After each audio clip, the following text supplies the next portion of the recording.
देवरिद महादेव करुणा विष्णु महापुराण की श्रवण करने का सौभाग्य दिल्ली के रोहिणी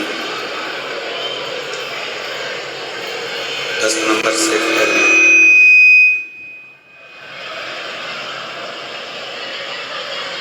जापानी पार्क में ये पवित्र भवन महापुराण की कथा श्रवण करने का सौभाग्य आप और हमको प्राप्त हुआ। आयोजक शिव सेवा संस्थान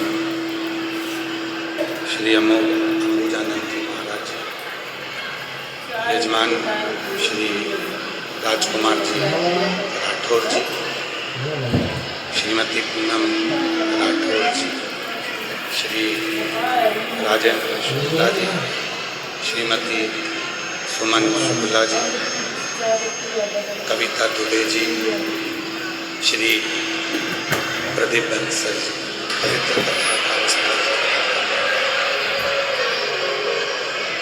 भगवान शिव की ये पवित्र पावन कथा संपूर्ण विश्व का कल्याण करने वाली, संपूर्ण जगत का उद्धार करने वाली पवित्र कथा दिल्ली के रोहिणी सेक्टर 10 में जापानी पार्क में ये पवित्र कथा चल रही है। आज कथा का विराम दिवस है, सप्तम दिवस विराम दिवस है। ये पवित्र कथा भगवान शिव की ही प्रेरणा से, भगवान शंकर की कृपा से, करुणा से, उनकी उदारता से वैशाख के इस पवित्र अवसर पर श्रवण करने का सौभाग्य आप और हमको मिला। शिव कृपा जब तक नहीं होती है तब तक मनुष्य भगवान शिव की शरणागति को प्राप्त नहीं करता। भगवान शंकर जो नित्य नूतन अपने जीव पर कृपा करते हैं, करुणा करते हैं, दया करते हैं, कृपा करते हैं, जैसे भगवान शिव की शरणागति जब मानव पहुंचता है भगवान शंकर के चरणों में, भगवान शिव के चरणों में जब मनुष्य जाता है तो एक विश्वास के साथ में, एक भरोसे के साथ में जाता है। और तेरी कृपा बिना एक भी ले श्वास तेरी कृपा से बखान क्या करो मैं लाखों तेरे का बहुत में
भगवान शिव की शरणागति, भगवान शंकर का स्मरण।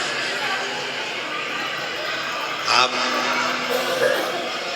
जब भी भगवान शिव के मंदिर में, भगवान शंकर की शरणागति में जब जाते हैं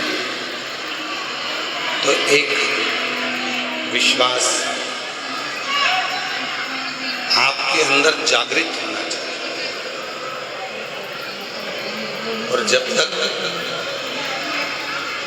वो भरोसा, वो विश्वास आपके अंदर नहीं होगा, तब तक भगवान शिव की कृपा हो नहीं सकती। रामचरितमानस में तुलसीदास बाबा जी ने भगवान शिव को विश्वास कहा। कारण क्या है? तुलसीदास जी बाबा कहते हैं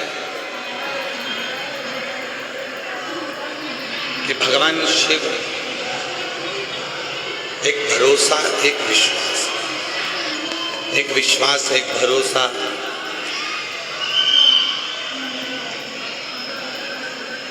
जब जागृत होता है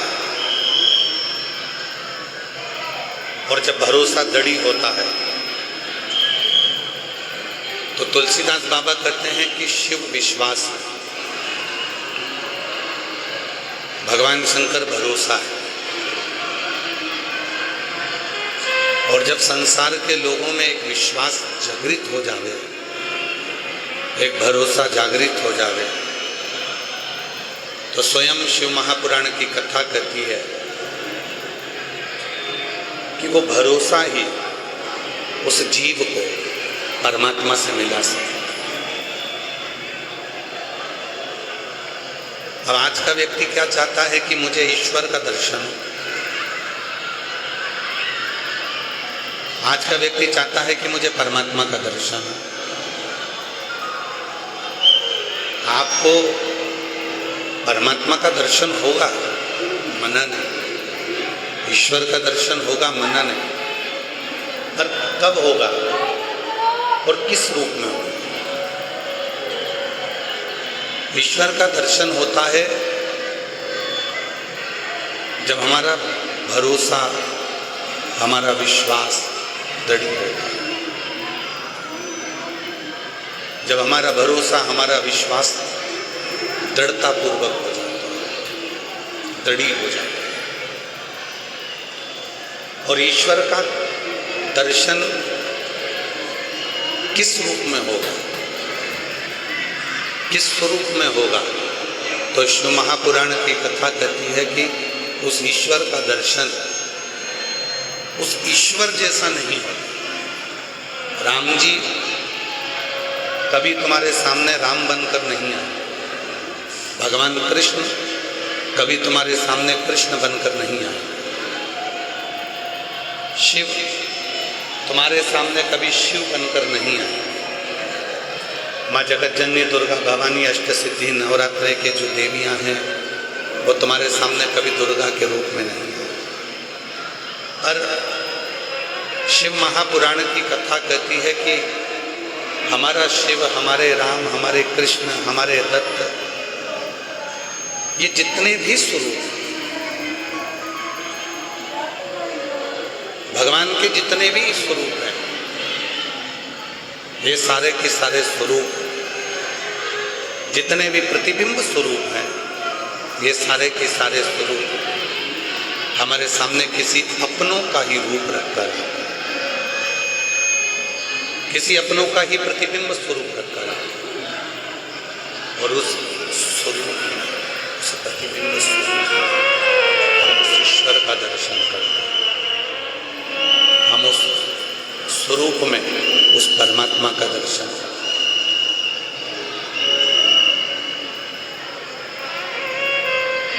जब हमारा वो परमात्मा अपना स्वरूप छोड़कर आता है, अपने असली स्वरूप में मेरा ईश्वर, मेरा परमात्मा कभी नहीं आता।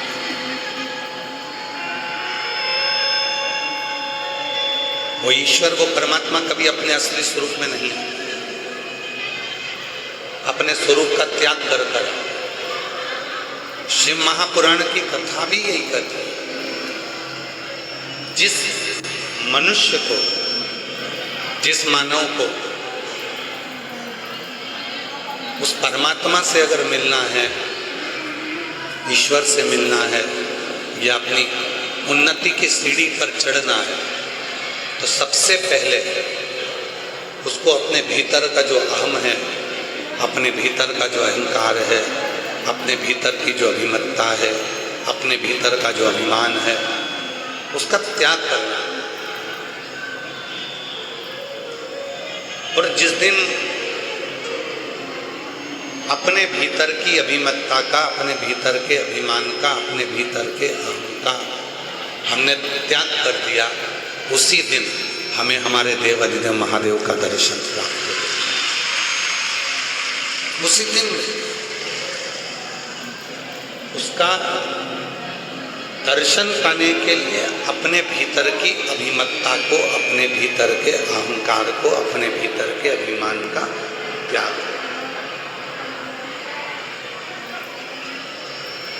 जो मानव का शरीर मिला है, जो मानव की देह मिली है, वो बड़ी मुश्किल से मिली। आपको कल भी कथा में कहा था कि 8399 योनियां जब समाप्त हो जाती है, तब जाकर ये 84 लाखवें नंबर की योनि मनुष्य की मिलती है। तब मिली। और इस मानव योनि को प्राप्त करने के बाद भी यदि हम उस परमात्मा से दूरी बना लें, दूरी से मतलब ये नहीं है कि आप परमात्मा को हर पल शिव जी के मंदिर में बैठे रहो या शंकर जी की पूजन में बैठे रहो। मूल है अपने हर श्वास, 21,600 श्वास जो आपकी निकल रही है, 21,600 श्वास जो आपकी चल रही है, 21,600 श्वास जो आपकी निकल रही है, 21,600 श्वास जो आपकी चल रही है, उन श्वासों में, प्रत्येक श्वास में उस परमात्मा का स्मरण होता है। प्रत्येक श्वास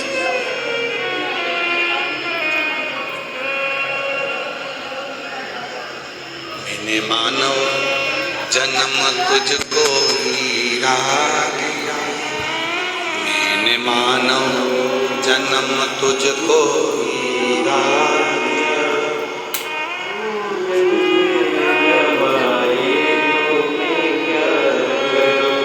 मैंने मानव जन्म तुझको हीरा दिया, मैंने मानव जन्म तुझको हीरा दिया, तू व्यर्थ गवाए तो मैं क्या करूं, तू व्यर्थ गवाए तो मैं क्या करूं।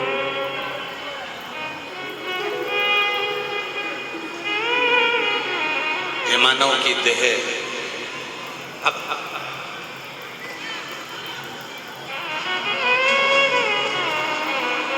मैंने खाने को फल और में आ दिया, मैंने खाने को फल और में आ दिया, मैंने खाने को फल और में आ दिया,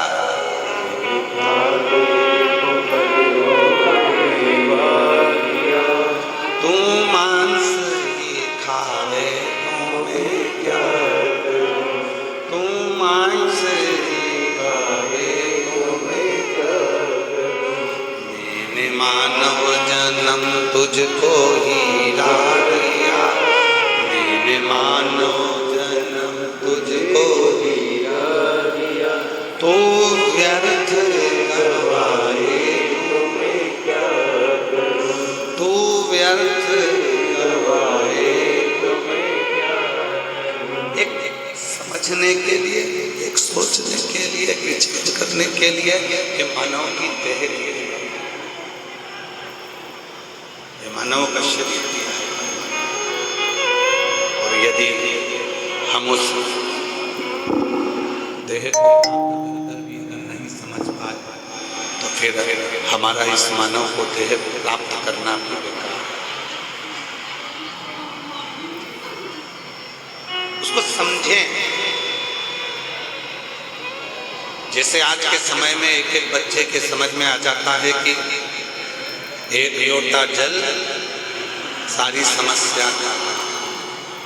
प्रत्येक बच्चे के हृदय में, प्रत्येक बच्चे के चित्त में, प्रत्येक बच्चे की बुद्धि में ये बैठ चुका है कि हम शिव जी के मंदिर में जाएंगे, शंकर जी को शंकर का अनुमोदन करेंगे, शंकर जी का भजन करेंगे, शंकर जी का स्मरण करेंगे। हमें भगवान शंकर हम पर कृपा करना प्रार्थना करते हैं। सबके पास परमात्मा अपनी पृथ्वी पर व्यर्थ किसी को जन्म देता ही नहीं।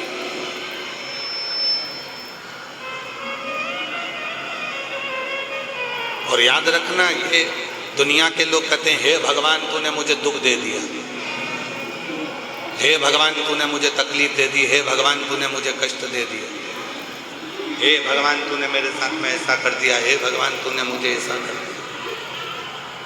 ये भगवान नहीं करता, तुम्हारे कर्म करते।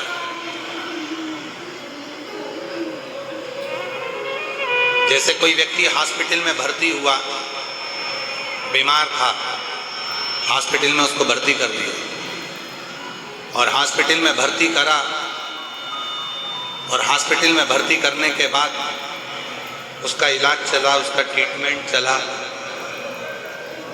सारा इलाज होने के बाद में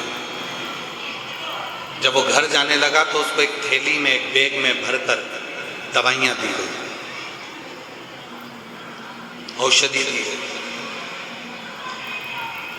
उस व्यक्ति ने कहा कि मैंने सारा इलाज करवा लिया, इंजेक्शन लगवा लिए, बॉटल लगवा ली, गोलियां खा ली, 15 दिन से इस हॉस्पिटल में पड़ा था, मैं 15 दिन से अपना इलाज करवा रहा था, तो अब मेरे को ये बैग भरकर दवाई गोली क्यों दी है? तो डॉक्टर ने कहा ये घर जाकर खाना पड़ेगा। उसी तरह जैसे हॉस्पिटल से छुट्टी होती है तो घर जाकर भी दवाई खाना पड़ती है। जब हम अपने प्राण त्याग कर ऊपर जाते हैं, नरक और स्वर्ग का भोग भोगते हैं, तो ये जीवात्मा कहती है कि तूने मुझे इतना नरक धक्का दिया, जब ऊपर ही पूरा हिसाब चुकता करा दिया, तो फिर पृथ्वी पर आकर मुझे तू क्यों दे रहा? तो भगवान कहते हैं थोड़ी बहुत दवाई गोली तो नीचे भेजना ही पड़ती है, जिससे तू समय समय पर खाता।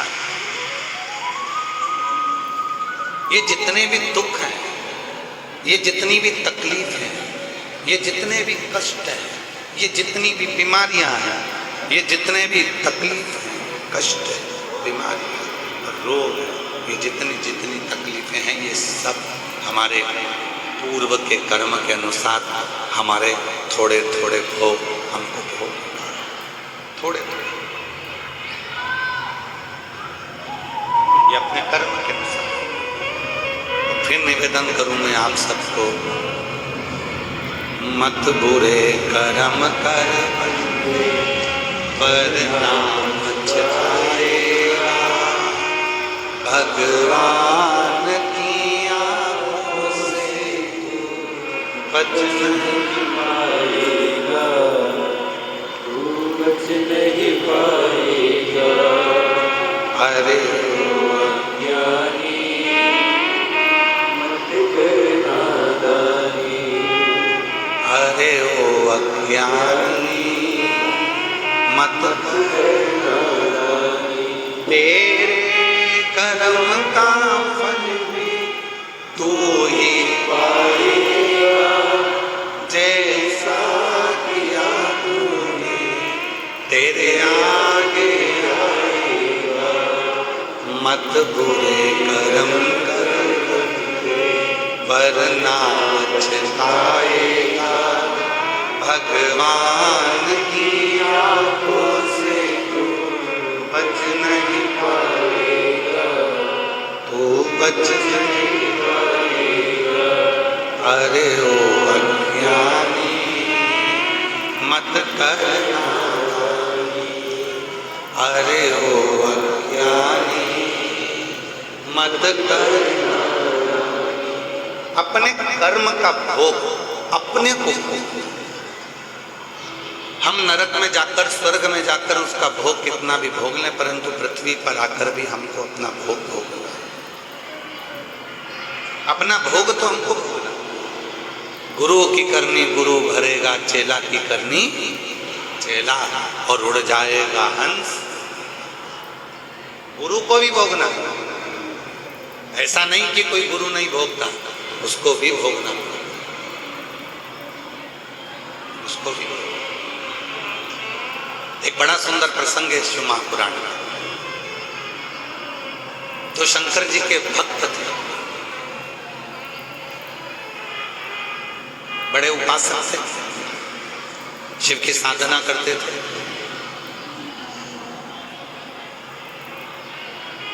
दोनों एक आम के पेड़ के नीचे बैठकर भगवान शंकर की भजन कर रहा था, और एक इमली के पेड़ के नीचे बैठकर भगवान का भजन कर रहा था। कौन कौन से पेड़ हैं? आम का और इमली। एक आम के पेड़ के नीचे बैठा भगवान का तप कर रहा है, भजन कर रहा है, साधना कर रहा है, और दूसरा इमली के पेड़ के नीचे बैठकर तप साधना। दोनों तप में लगे, दोनों साधना में लगे।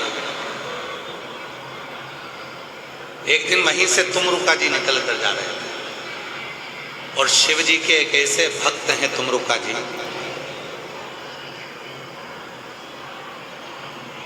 जिनका मात्र स्मरण ही शिव जी के नाम को प्रबल, और शिव उस तुमरुका के नाम को प्रबल कर दो। इसलिए शिव जी का नाम है तुमरुकेश्वर महादेव। क्या नाम है? जम के बोलो जरा, तुमरुकेश्वर महादेव। सभी लोग बोले, वापिस बोले, तुमरुकेश्वर महादेव। बोल तुमरुकेश्वर महादेव की।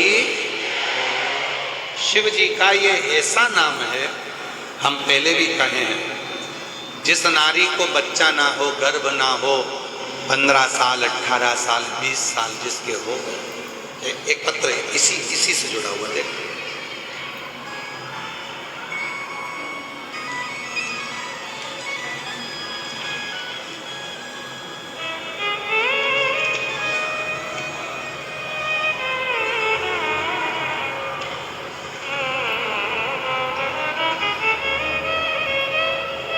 लक्ष्मी राजपूत, पति शेखर कुमार, मेरा मोबाइल नंबर है।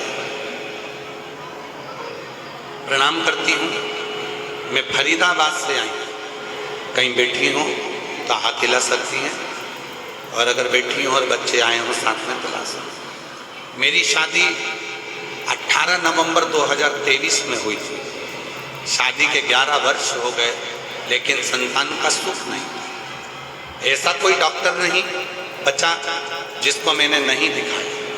मन बहुत दुखी हो गया कि गुरुजी, फिर किसी ने मुझे सफेद आंकड़े की जड़ का उपाय बताया और कहा, तुमरुकेश्वर के नाम से तुमरुका जी का नाम लेकर शिव जी पे से 21 बार घुमाकर लाल धागे में अपनी कमर पर बांधा।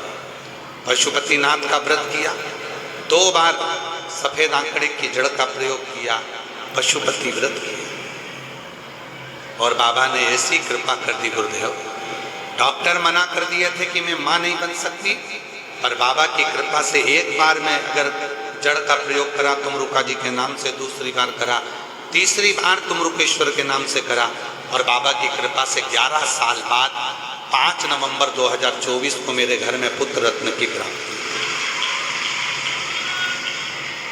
11 साल के बाद मेरे घर में संतान की प्राप्ति हुई, पुत्र रत्न की प्राप्ति हुई। तुमरुकेश्वर शिव जी का वो नाम है जो हमारे जीवन की सारी बाधाओं को, हमारे जीवन की सारी अड़चनों को, रुकावट को दूर करता। हम यहाँ तक कहें तुमरुकेश्वर, और हम तो आप लोगों को साधुता देंगे, आने वाले समय में लगभग थोड़ा समय और बाकी है, तो हम सीहोर में बाबा की कृपा से आप सबके सहयोग से एक तुमरुकेश्वर कॉरिडोर तुमरुका के नाम से बन रहा है, जिसमें तुमरुका जी के पूरे जीवन चरित्र की झांकी का दर्शन आप भारत की पूरे विश्व में केवल सीहोर में कुबेरेश्वर बाबा की धरा पर तुमरुका जी का कॉरिडोर बन रहा है, जिसको विठलेश सेवा समिति बना रही है।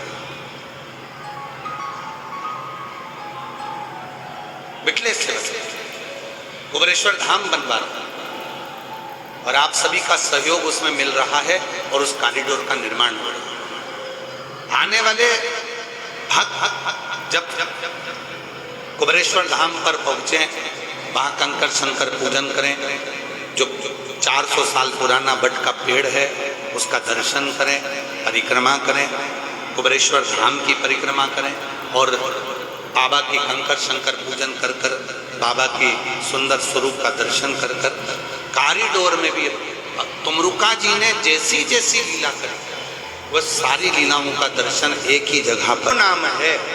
यहाँ तक शास्त्र के अंदर अगर हम स्कंद पुराण को पढ़ें, लिंग पुराण को पढ़ें, आप शिव महापुराण का अध्ययन करें, गीता प्रेस गोरखपुर की शिव पुराण लाभ, स्कंद पुराण लाभ, लिंग पुराण लाभ, इन सारी पुराणों को लेकर अगर आप पढ़ेंगे तो उसमें आपको अध्ययन में मिलेगा कि तुमरुका जी भगवान शिव के ऐसे भक्त थे, भगवान शंकर के ऐसे उपासक थे कि जिस मार्ग से निकल कर जाते थे उस मार्ग को वो सुलभ करते हुए जाते थे, सुलभ करते थे।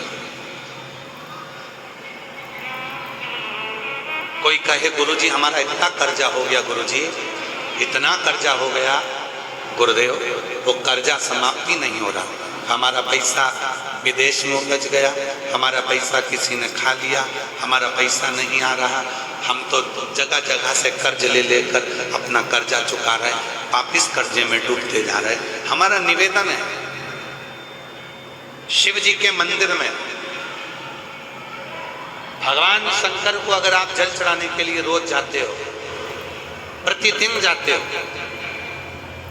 आप जब शिव जी को जल चढ़ाते हो तो आप जल चढ़ाने के बाद अपने हाथ की ये 3 रेखाएं, ये 3 उंगलियां, अपने हाथ की ये 3 उंगलियां 3 स्थान पर स्पर्श करो। शिवलिंग का स्पर्श, जगत जननी दुर्गा भवानी अर्थात जिसपे शिवलिंग रखा हुआ है वो जलाधारी का स्पर्श, और तीसरा जैसे ये पानी चढ़ाने के बाद ये पानी यहाँ आता है और यहाँ से जो नीचे गिरता है, जितनी मोटाई शिवलिंग की जलाधारी की है उस जगह पर अपनी 3 उंगली का स्पर्श तुमरुकेश्वर महादेव के नाम से करो, और यही 3 उंगली लाकर अपने घर के दरवाजे पर स्पर्श करो। धीरे धीरे गया हुआ पैसा वापस आएगा और कर्जे से तुम मुक्त जरूर हो।